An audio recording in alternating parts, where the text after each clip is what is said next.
Hello and welcome in youth academy. आप सभी का स्वागत है हमारे current affair question practice question में। तो आज का हमारा जो करंट अफेयर है वो 22 सितंबर से लेकर 22 सितंबर के बीच का करंट अफेयर रहेगा। इसमें हमने सारे इंपॉर्टेंट क्वेश्चंस को फ्रेम किया है as per the UPSC prelims के क्वेश्चंस के फॉर्मेट के हिसाब से और अदर कॉम्पिटिटिव एग्जाम्स जैसे कि आपके स्टेट पीसीएस हो गए और आपके other competitive exams SSC CGL जो कि फैक्चुअल इन्फॉर्मेशन पूछते हैं वो सब अब उस बेस्ड पे द क्वेश्चंस को फ्रेम किया गया है। तो स्टार्टेड फॉर क्वेश्चन पार्ट। तो इसमें हमारे कुछ हाइलाइट्स होंगे पहले, जैसे कि जो क्वेश्चन अभी रिसेंटली न्यूज़ में चल रहे हैं, जैसे कि हमारे एआई इम्पैक्ट समिट हो गया। अभी एनलिनो कंडीशंस पे एक नया रिसर्च सामने आया है, उस पे होगा।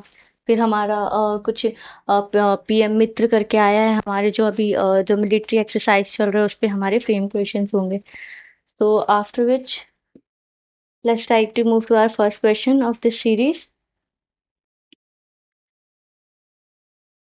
So first question is, which of the following best describe mixed heritage site under UNESCO classification? तो ये यूनेस्को क्लासिफिकेशन में थ्री टाइप्स ऑफ लिस्ट होती है कल्चरल होती है, एंड देयर इज वन और ऑल्सो। तो आपको बताना है कि मिक्स्ड हेरिटेज साइट का क्या डेफिनेशन है और कैसे डिस्क्राइब करती है यूनेस्को हेरिटेज साइट अपनी मिक्स कैटेगरी को। तो पहला हमारा हो जाएगा a site which is both national and international importance. यहाँ पर वर्ड आ रहा है importance. A site that is both cultural and natural significance. A site that is shared between two countries. और a site that has been nominated but not yet inscribed. तो आपका correct answer हो जाएगा B, a site that is both cultural and natural in significance. तो basically जो हमारा UNESCO world heritage site की जो थ्री कैटेगरीज भी होती है, इंटेंजिबल को छोड़ के, वो इंटेंजिबल का अलग लिस्ट होता है, उसमें हमारी मिक्स्ड कल्चरल और नेचुरल साइट्स की कैटेगरीज देती है। तो कॉन्टेक्स्ट देख लेते हैं कि किस कॉन्टेक्स्ट में ये न्यूज़ में बना हुआ है। तो इसमें हमारी जो न्यूज़ थी वो सितंबर 2025 की जो न्यूज़ चल रही है कि 7th new natural heritage site from India were added to the UNESCO tentative list. अभी टेंटेटिव लिस्ट में इसको ऐड किया गया है। उसके बाद taking the total to 69 properties. 69 properties UNESCO heritage site में इंक्लूड हो गई है। उसमें से हमारे क्या है, 49 कल्चरल है, 17 नेचुरल है एंड 3 इज मिक्स कैटेगरीज। तो ये हमारी जो seven heritage site UNESCO list में ऐड हुई है, उसमें से हमारी थ्री कैटेगरीज है, मिक्स्ड कल्चरल और नेचुरल। उसमें भी हमने कैटेगराइज किया है। हमारी टोटल 69 है, उसमें से हमारी 49 कल्चरल है, 70 नेचुरल एंड 6 मिक्स कैटेगरीज की हैं। तो इसमें हम डेफिनेशन देख लेते हैं कि यूनेस्को हेरिटेज साइट किसे किसे डिफाइन करता है यूनेस्को हेरिटेज लिस्ट में आने के लिए। तो a list first step in process of attaining World Heritage Site status under UNESCO. Then inclusion signal, international recognition लेता है वो। Begin the process, future nomination and global conservation funding and support करता है। जो भी आपकी यूनेस्को हेरिटेज साइट में आ जाती है उसको गवर्नेंस और फंडिंग का एक तरह से उसको प्रोविजन देता है कि अगर आप ये पर्टिकुलर लिस्ट आपकी यूनेस्को हेरिटेज साइट में, तो आपको फंडिंग मिलेगी, उसको प्रिजर्वेशन एंड कंजर्वेशन की लिस्ट एंड स्टैंडर्ड्स प्रोवाइड करेगी यूनेस्को। तो ये कौन कौन सी 7 लिस्ट है, ये न्यूली एडेड साइट जो हमारी हो गई दक्कन ट्रैप है, जो हमारी महाबलेश्वर साइड देखने को मिलेगी, महाराष्ट्र साइड। महाराष्ट्र की लोकेशन देखिए इस साइड है, यहाँ पर यहीं के हमारा महाबलेश्वर है। यहाँ से आपकी एक इम्पॉर्टेंट नदी जो ड्रेनेज पैटर्न में आपका जो पेनिनसुला रिवर सिस्टम है, उसमें आप देखेंगे महाबलेश्वर से इम्पॉर्टेंट रिवर की ओरिजिनेट होती है। आप कमेंट बॉक्स में बताना कौन सी रिवर है। तो ये हमारा दक्कन ट्रैप है, यहीं हमारी एक दक्कन ट्रैप कि हमारी एक यूनेस्को हेरिटेज साइट है जो कि महाबलेश्वर महाराष्ट्र में है। वन हो गई। And the Saint Mary's island cluster जो कर्नाटका में है, इस एरिया में देखने को मिलेगा, कर्नाटका में आपको। मेघालय का एज केव, जो मेघालय के हम जाएंगे नॉर्थ ईस्टर्न साइड में, तो मेघालय आपको कुछ यहाँ पर देखने को मिलेगा, जहाँ के गारो खासी जनतियास रिसेंटली ट्राइब्स देखने को मिली है न्यूज़ में। Naga hills, again Naga hills Nagaland और मणिपुर में उनकी पॉपुलेशन देखने को मिलती है। एरामट्टी जो कि हमारी आंध्र प्रदेश में है, सेम आंध्र प्रदेश की location over there. Tirumala hills Andhra Pradesh में है, एंड वर्काला क्लिफ जो केरला में देखने को मिलेगी इस एरिया में। तो ये कुछ सेवन लिस्ट है, तो आप इसको याद कर लेना, ऐसे क्वेश्चंस फ्रेम हो सकते हैं इसी से। तो इसी में हमारे नेक्स्ट सब सम इंफॉर्मेशन फैक्चुअल इन्फॉर्मेशन दी गई कि what is the definition of mix site, natural site and cultural site. आप इसको याद कर सकते हैं, टेलीग्राम में पीडीएफ आपको अपलोड कर दी जाएगी। नेक्स्ट क्वेश्चन है आपका, what is the primary objective of the any sparks program? Any sparks programme is north eastern spark programme. तो आपको बताना है इसका प्राइमरी ऑब्जेक्टिव क्या है, one of the primary objective of this programme. तो इसमें हमारा पहला ऑप्शन हो जाएगा to identify and recruit talented scientists from the northeastern region for ISRO. B option, to establish new ISRO research center in each of the northeastern state. तो यहाँ पर each of the north eastern state लिखा है, possible नहीं है। North eastern state आपको पता है कितना हिली एरिया है, वहाँ पर रिसोर्सेज का इतना ज़्यादा ट्रैवल एंड टूरिज्म भी पॉसिबल नहीं है। तो ईच ऑफ द स्टेट तो पॉसिबल नहीं होगा, तो आप इससे एलिमिनेट कर सकते हैं। साथ ही साथ सी देखते हैं, तो प्रोवाइड स्टूडेंट्स, ऑफकोर्स स्टूडेंट्स को यहाँ पर कल्चरली एक अलग वॉलेंटरी स्किल्स प्रोवाइड दी जा रही है। तो ये एक पॉजिटिव स्किल हो गया ना, एक पॉजिटिव एडवांटेज देखने को मिल रहा है इसमें। तो ये can be one of answer of this question, but let's move further. तो यहाँ पर पूछा गया है, to launch a dedicated satellite for disaster any spark. तो आपको नॉर्थ ईस्टर्न में ऐसे कोई कंडीशंस है जहाँ पर आपको सैटेलाइट लॉन्चिंग स्टेशंस मिल जाएंगे, तो वहाँ पर इतनी hilly areas of course not. तो B C is the correct answer of this statement. तो यहाँ ये किस लिए है, any north eastern spark to provide student from the north eastern region with an immersive experience of India space technology to motivate them towards STEM career. ठीक है, career guidance provide करना, it is a kind of the programme. तो ये news में किस लिए highlighted में है, देखते हैं। तो इसमें बोल रहा है the union minister of development of north east state region. देखिए यहाँ से आपको एक और फैक्ट मिल गया कि जो हमारा यूनियन मिनिस्टर ऑफ डेवलपमेंट है नॉर्थ ईस्टर्न रीजन के, वो कौन है, हमारे ज्योतिरादित्य एम सिंधिया हैं, जो कि virtually interacted with students from the north eastern who visited ISRO headquarter under the north eastern spark programme. ये हमारा कुछ इमेजेस है उसी की वर्चुअल समिट की। तो यहाँ पर आपको दिया है नियरली 400 मेट्रो स्टूडेंट्स जो कि 4 बैचेस में हैं, वो पार्टिसिपेट करेंगे। मिनिस्टर्स एनकरेज करेंगे to pursue career in same. ठीक है, फिर highlight the government's commitment to empowering the region, north eastern region को एम्पावर करना है, उनके यूथ को एम्पावर करना है। इसमें जो एनी स्पार्क प्रोग्राम है वो फुल फॉर्म आ जाएगा, north eastern students programme for awareness reach and knowledge on space. Launch ministry of development of the north eastern region, और इसके हमने मिनिस्टर्स भी देख लिए, ज्योतिरादित्य एम सिंधिया हैं। एंड देन ऑब्जेक्टिव तो of course they can nurture the scientific curiosity and inspire the youth for और the to carry forward the career in a scientific field. Okay, next move to third question. ये question तो बिल्कुल UPSC का kind of वे में बनाया गया है, क्योंकि ये 2024-25 में इस तरह के क्वेश्चंस देखने को मिले हैं। With reference to the PM Mitra, PM Mitra का फुल फॉर्म क्या है, PM mega integrated textile region and apparel scheme. Consider the following statement को कंसिडर करना है, फिर उसके बाद इस ऑप्शंस को टिक करना है, और उसमें आपको देखना है करेक्ट पूछा है या इनकरेक्ट पूछा है। यहाँ पर करेक्ट पूछा है। तो the scheme is flagship initiative of the ministry of commerce and industries. आपने मेरे अगर एलिमिनेशन ट्रिक की एक वीडियो देखी होगी, इसमें मैंने बताया जो भी मिनिस्ट्रीज, ज़्यादातर मिनिस्ट्रीज डिपार्टमेंट्स है वो मोस्टली इनकरेक्ट देते हैं। ये एक हैक और ट्रिक है, मोस्टली इनकरेक्ट देते हैं। अगर इसको आप क्वेश्चन की फॉर्म में रखेंगे तो इसको अब अभी फॉर द नाउ हम इसको रॉन्ग मान के चलते हैं। तो ये पूछा है कि the flagship initiative of the ministry of commerce and industries के अंदर आती है जो हमारी पीएम मित्र स्कीम है। Let's read the second part. The parks will be developed by the special purpose vehicle with a public private partnership, PPP model. Of course PPP model government इतना ज़्यादा emphasise कर रही है PPP मॉडल को integrate करने के लिए with the public governance system. तो ऑफकोर्स ये तो करेक्ट आंसर लग रहा है, क्योंकि यहाँ पर पॉजिटिव कॉनिटेशन दे रहा है ये question. Next question, next part. A maximum of 5 such parks will be establish across India. A maximum of, देखिए कितना एक्सट्रीम वर्ड दे रहा है, maximum of can be consider wrong, तो let's take it as a wrong. Next question, the scheme is inspired by the 5S vision of farm to fiber to factories of fashion to foreign. तो ये बहुत ही ज़्यादा एक तरह से rhythmic tone दे रहा है, जो कि पॉजिटिव लग रहा है पढ़ने में ही। तो पॉजिटिव लेके चलते हैं। तो हम अगर वन को इनकरेक्ट मान रहे हैं, हमने जैसे वन को एलिमिनेट किया, हमारा आंसर आ गया B. 2 and 4 is the correct answer of this, and it is the correct answer of this question. PM Mitra scheme के बारे में थोड़ा देख लेते हैं। तो TP T it is wrong, cut it. PM Modi leads foundation of PM Mitra Park promotes स्वदेशी।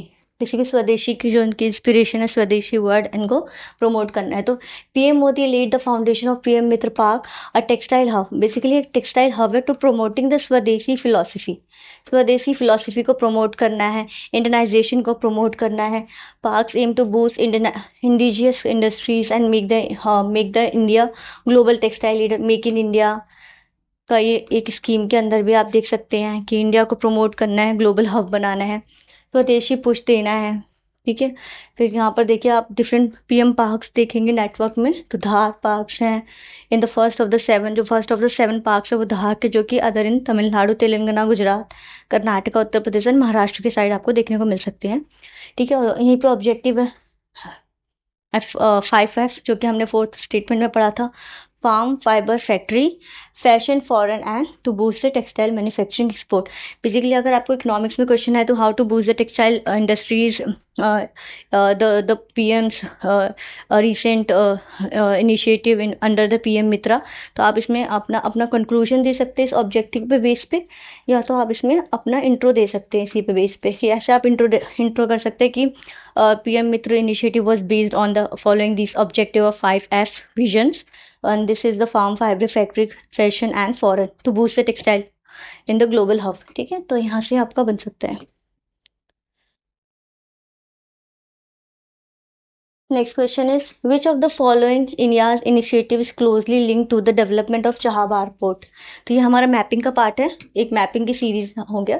चाहबार port recently बहुत ज़्यादा 2-3 सालों से न्यूज़ में बना हुआ है, जो कि ईरान में हमें देखने को मिल रहा है। तो counter the China's role belt initiative को काउंटर करना है पाकिस्तान के, और चाइना का जो पाकिस्तान में ग्वादर पोर्ट है उसको काउंटर करना है। चाइना का जो एक आप देखेंगे नेकलेस ऑफ पर्ल्स का पॉलिसी चल रहा है, डेथ टैप पॉलिसी चल रही है, चेकबुक पॉलिसी चल रही है, डिप्लोमेसी चल रही है, उसको बेसिकली इन सबको काउंटर करना है। तभी इंडिया ने अपना एक ईरान में एक चाहबार पोर्ट बनाया है, जिसको यूएसए बहुत समय से उसको सैंक्शन नहीं दे रहा था बेसिकली। ठीक है, तो यही पूछ रहा है किस इनिशिएटिव के अंदर इंटीग्रेटेड है। तो यहाँ पर होगा सागरमाला प्रोजेक्ट। मैंने आपको पहले ही अपने प्रीवियस करंट अफेयर सीरीज में बताया कि सागरमाला इस project is particularly related to the maritime security. International security में मैरीटाइम सिक्योरिटी से रिलेटेड है। Indian region basically Quad members, Indian region association के मेंबर्स होते हैं, रिम एसोसिएशन के मेंबर्स होते हैं, उससे रिलेटेड है। लुक ईस्ट बेसिकली जो कि लुक ईस्ट पॉलिसी थी, जिसको पीएम मोदी ने कन्वर्ट करके एक्ट ईस्ट पॉलिसी कर दिया है, जिसमें हम अपने नॉर्थ ईस्टर्न स्टेट्स को देख रहे हैं, एज वेल एज हम Myanmar, Thailand, Vietnam, in particular देशों को भी देखते हैं, क्योंकि this is important for the India's ASEAN members हैं, क्योंकि इंडिया के टैरिफ ट्रेड में बहुत अच्छे रिलेशंस हैं उनके, तो इसलिए ये भी है एक। लेकिन it is more related to the economic sector. International north south transport corridor, north south से ही पता चल रहा है, नॉर्थ साउथ इंडिया का नॉर्थ साउथ ट्रांसपोर्ट कॉरिडोर है। And the blue economy mission, blue economy mission is आप नाम से ही समझ रहे हैं ये मैरीटाइम सिक्योरिटी से ही रिलेटेड है। तो answer is C is correct with this Chabahar port.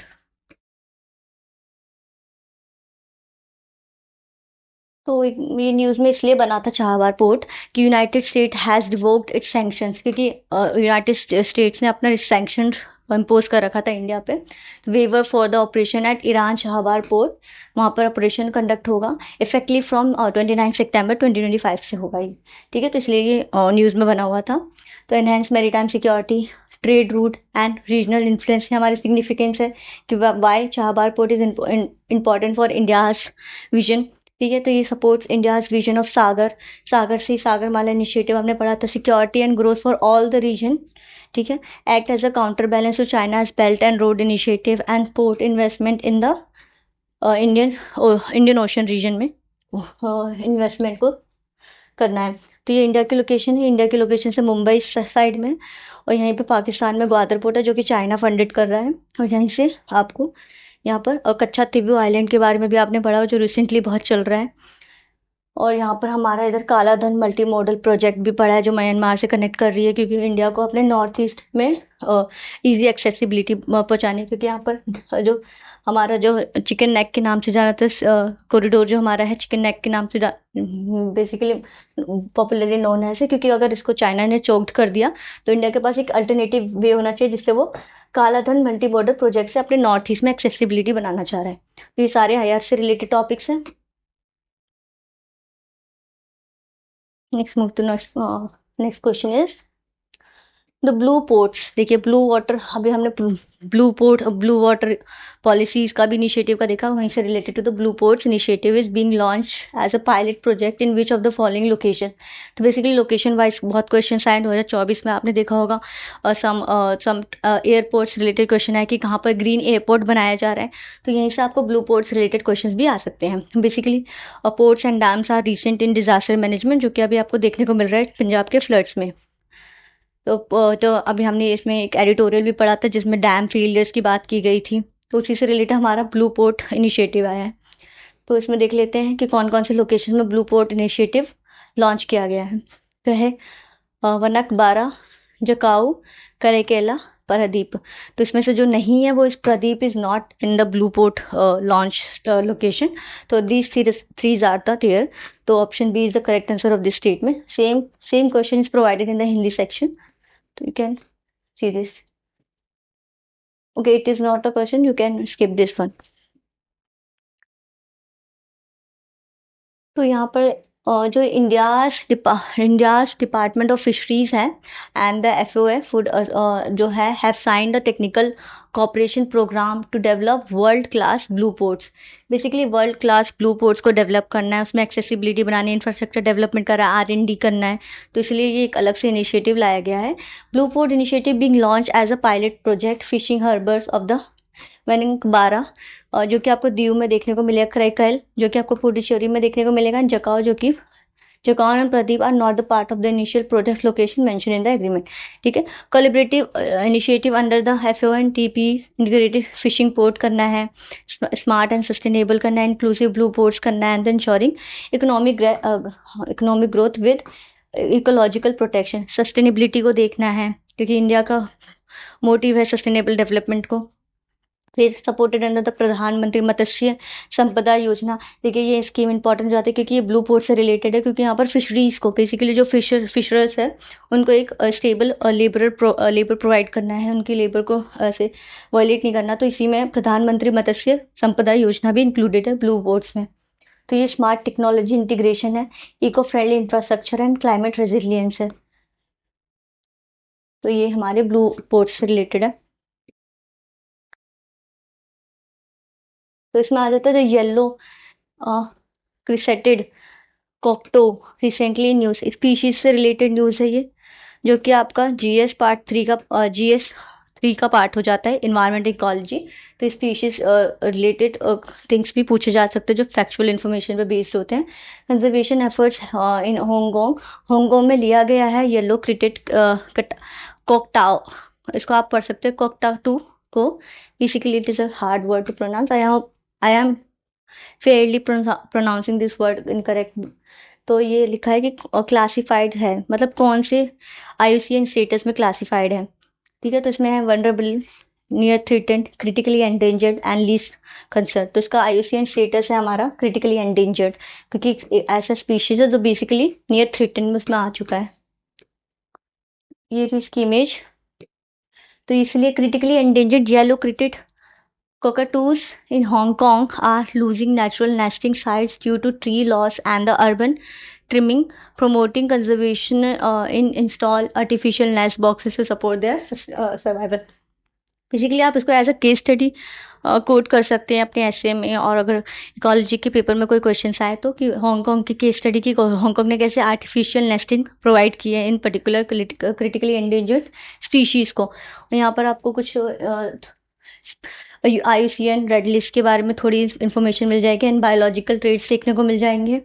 ठीक है, क्योंकि ऐसे क्वेश्चन बहुत पूछे गए हैं, चीतास के ऊपर पूछे गए हैं, उनके बायोलॉजिकल ट्रेट्स के ऊपर पूछे गए हैं। तो same is natural tree hollow करके रहते हैं ये लोग, 2 to 3 eggs पर क्लच देते हैं। ब्रीडिंग सीजन होती है इनकी particular, both male and female share इनको मिस ड्यूटीज शेयर करते हैं, जॉइंटली फीड करते हैं चिकन अंटिल फ्लीडिंग, यानी बेसिकली काइंड ऑफ बर्ड की तरह ही रहते हैं। बट ये है कि इनकी स्टेटस क्रिटिकली एंडेंजर्ड में, इसलिए इनको ज़्यादा ध्यान दिया जा रहा है इन पे। Next question is, where is the India's AI impact summit 2026 schedule to be held? जो इंडिया का AI इम्पैक्ट समिट, अभी AI इतना जोरों शोरों से अभी चल रहा है और दिस 21st सेंचुरी में, गूगल जेमिनाई को देख लीजिए, आपको पायलट को देख लीजिए, ChatGPT। तो इंडिया भी अपना इन्वेस्टमेंट कर रहा है AI में, R&D में। तो उसी में पूछा इंडिया का जो है इम्पैक्ट है summit 2026 schedule to be held in, तो basically held in Bharat Mandapam New Delhi में इसको शेड्यूल किया गया है, जो कि 2026 का है। आप अगर चाहे तो इसके प्रीवियस ईयर के भी देख सकते हैं, क्योंकि इंपॉर्टेंट हो जाते हैं करंट अफेयर के पर्सपेक्टिव से। कुछ देख लेते हैं कि AI समिट किस लिए हेल्ड किया जाता है। ठीक है, तो ministry of electronics and IT, जिसको मेटी के नाम से जाना जाता है, has unveiled the logo and flagship initiative for the India's AI impact summit 2026 schedule for February 1920। ठीक है, एट भारत मंडपम न्यू दिल्ली में इसको शेड्यूल किया गया है। तो ये उनका लोगो है, इन्हीं को इनोग्रेट किया गया था।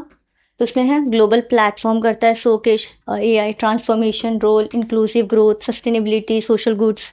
बेसिकली आप जो आपकी पॉजिटिव वर्ड्स हो, जो आप एथिक्स में देखने को मिलते हैं, digital media and the human interface के बारे में आप पढ़ते हैं।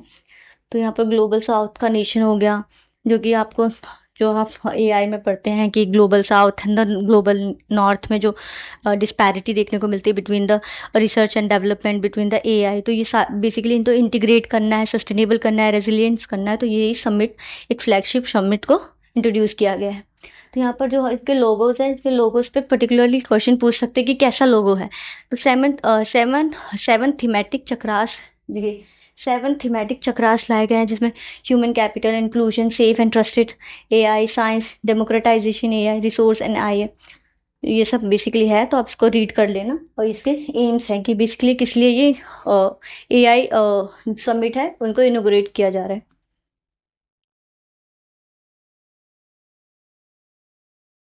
तो which organisation publish global innovation index annually? तो यहाँ ये ऐसे पर्टिकुलर ऑर्गेनाइजेशन बेस्ड क्वेश्चंस बहुत आते हैं जो कि फैक्चुअल इन्फॉर्मेशन है। तो which organisation publish global innovation index annually? World Bank, World Economy Forum, World Intellectual Property Organisation, United Nation Development Programme. तो innovation is kind of intellectual property. आप अगर किसी चीज़ को इनोवेट कर रहे हैं तो आपकी एक इंटेलेक्चुअल प्रॉपर्टी का राइट आ जाता है। तो यहीं से आपका आंसर निकलेगा विपो। WIPO is the correct answer of this World Intellectual Property Organization.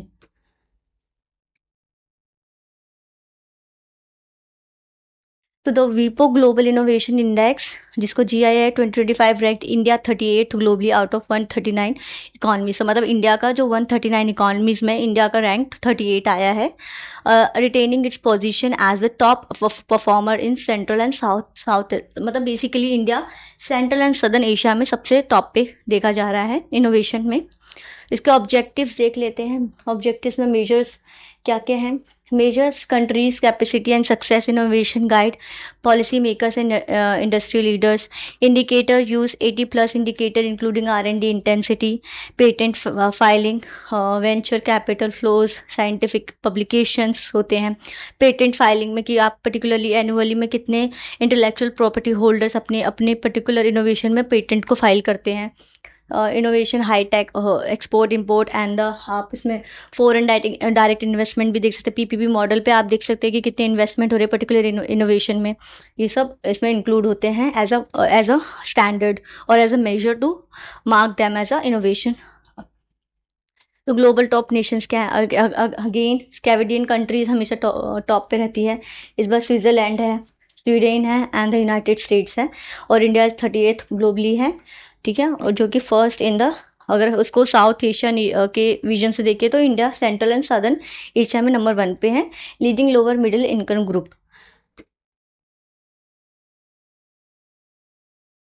Next question is, according to the study, what is the primary effect of El Nino? Basically geography का concept है, आप ज्योग्राफी फाउंडेशन में La Nina and El Nino के ऊपर पढ़ते हैं, on the overall monsoon rainfall as across the central India. तो basically आपको इसको कॉन्सेप्ट को अप्लाई करके आंसर तक आना है। तो इसमें primary effect of El Nino on the overall monsoon affect in the central India, basically India की पोजीशन की बात कर रहा है।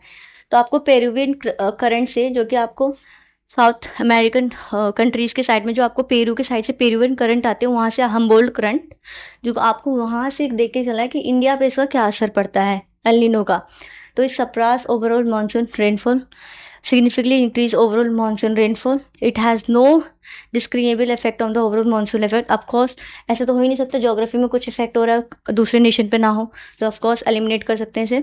It lead to the variable increase और decrease depending on the other climate factors. Of course it can be happen, but most appropriate answer is option A, it's suppresses overall rainfall, क्योंकि India में overall rainfall को एक अलग changes देखने को मिलते हैं। तो ये रहा एल नीनो का diagram, and El Nino is a warm phase of the El Nino southern oscillation के नाम से भी जाना जाता है ये phenomena. It refers to the unusual warming of the sea surface temperature in a central and the eastern tropical Pacific ocean, disturb global weather patterns को disturb कैसे करता है। तो ये कॉन्टेक्स्ट में इसलिए था न्यूज़ में, क्योंकि new study shows El Nino raises the probability of extreme daily rainfall across central India by nearly 50%. even tough, basically जो पंजाब में फ्लड आए हैं, तो उसी पे स्टडी रिसर्च किया गया कि एल नीनो आने से जो इंडिया के मानसून कंडीशन को कैसे अफेक्ट करता है। क्योंकि आपको जो हमारा ये जो स्ट्रीम चलता है और जो वेस्टर्न डिस्टर्बेंस आती है, साथ ही साथ हमारा साउथ वेस्टर्न मानसून की भी विंड्स आती है, तो western disturbance and south western monsoon को जो इंटरेक्ट कर रहे हैं एक दूसरे से, उसी से साथ ज़्यादा फ्लडिंग हो रही है पंजाब रीजन में देखा जाए। और उसके साथ एक आपका दूसरा फैक्टर है डैम फेलियर का। तो which district in Chhattisgarh recently declare 57th village panchayat as a child marriage free. तो चाइल्ड मैरिज फ्री एक सोसाइटी बेस्ड टॉपिक हो जाएगा, जो कि GS1 का पार्ट होगा। आपको आंसर राइटिंग ऐसे किसी भी इंपॉर्टेंट, और या आपको एथिक्स में भी यूज़ कर सकते हैं। तो ये हमारा करेक्ट आंसर हो जाएगा सूरजपुर, छत्तीसगढ़ का सूरजपुर 75th विलेज बना है, पंचायत ने डिक्लेयर किया चाइल्ड मैरिज फ्री। और बेसिकली हम देखते हैं Chhattisgarh is a in idea Chhattisgarh we consider as a Chhattisgarh backward state, but देखा जाए तो ये एक पैराडॉक्स स्टैब्लिश कर रहा है between the backward state and the 75th village of panchayat inaugurating the child marriage free the village. तो यहाँ पर है Surajpur district in Chhattisgarh has declare 57th village panchayat as a child marriage free, marking a major milestone in the fight against child marriage. ठीक है, तो district level social reform initiative aimed at eliminating child marriage, awareness, community participation, strict monitoring की बात हो रही है, model for the district and the state की बात हो रही है कि दूसरे स्टेट्स एंड डिस्ट्रिक्ट्स को भी ऐसा मॉडल अडॉप्ट करना चाहिए। एम क्या है, चाइल्ड मैरिज को रेज करना, एजुकेशन को बढ़ावा देना, अवेयरनेस करना, enforcement of the legal provisions देखना, improve maternal and child health को भी इम्प्रूव करता है। Last question of the series is, which of the following based describe the purpose of UK France return treaty? जो UK की France की return treaty है, ये बेसिकली आपको इमिग्रेशन में देखने को मिलता है, to facilitate student mobility, to regulate cross border trade, to manage irregular migration and asylum claims, to promote tourism between the two countries. तो basically C is the correct answer of this, to manage irregular immigration and the asylum claims. तो context देखते हैं। तो an Indian national become the first person deported from the UK to France under the newly implemented 1 in 1 out। ये हमारा scheme का नाम है, जो यूके एंड फ्रांस के बीच में 1 in and 1 out scheme to the UK France return treaty. UK से फ्रांस के बीच में जो रिटर्न ट्रीटी है उसको 1 in 1 out स्कीम के नाम से जाना जाता है, जिसमें जो भी माइग्रेशन है और जो असाइलम क्लेम्स देखने को मिल रहे हैं उनको इस स्कीम्स के अंदर इम्प्लीमेंट किया जाता है और मैनेज किया जाता है। तो it is a bilateral migration. Bilateral इसलिए क्योंकि फ्रांस एंड यूके के बीच की बात है, तो इसलिए इसको बायलैटरल माइग्रेशन बोल रहे हैं। डिपोर्टेशन अरेंजमेंट, क्योंकि इसमें जो migration claims and the asylum claims देखे लेके जाते हैं, इसलिए ये अरेंजमेंट है डिपोर्टेशन का यूके एंड फ्रांस के बीच. UK allows the return to the illegal migrants who arrive via English Channel back to the France. Significance है बॉर्डर सिक्योरिटी को, इंटरनल सिक्योरिटी के लिए इंपॉर्टेंट है, बॉर्डर सिक्योरिटी के लिए इंपॉर्टेंट है. इंटरनेशनल कोऑपरेशन देखने को मिलता है between the UK and the France. And साथ ही साथ लास्ट में हो जाता है पॉलिटिकल मैसेज भी देखने को मिलता है कि कैसे एक पर्टिकुलर स्कीम के थ्रू वो एक प्रॉपर वे इम्प्लीमेंट करके डिपोर्टेशन ला रहे हैं illegal migration and asylum claims को. तो यहीं पे हमारी ये जो करंट अफेयर की जो हमारे 2021 एंड 22 की जो करंट अफेयर जो न्यूज़ में बने हुए थे वहाँ की सीरीज़ का जो प्रैक्टिस क्वेश्चन यहीं पे ख़त्म होता है.